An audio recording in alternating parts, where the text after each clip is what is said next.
របៀបនៃការអភិវឌ្ឍកុមារខ្ញុំឃើញអង្គការ True Hope គាត់đãធ្វើល្អមែនទែនដើម្បីជួយឲ្យកុមារយើងមានសុខភាព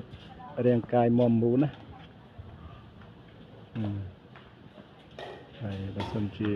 តាមសាលារដ្ឋតាមសាលា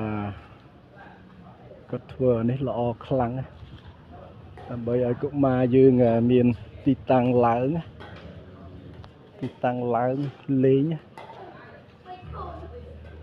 អានេះតកតងទៅនឹង playground ណាតែអញ្ចឹងហើយធ្វើឲ្យកុមារយើងមានច្នៃប្រឌិតខ្ពស់មានការច្នៃប្រឌិតខ្ពស់ការអភិវឌ្ឍកុមារតូច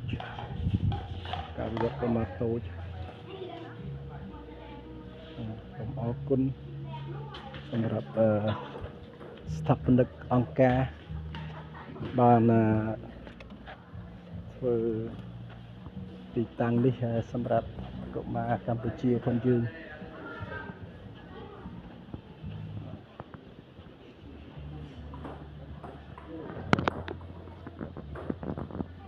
Thank Lord for blessing Cambodia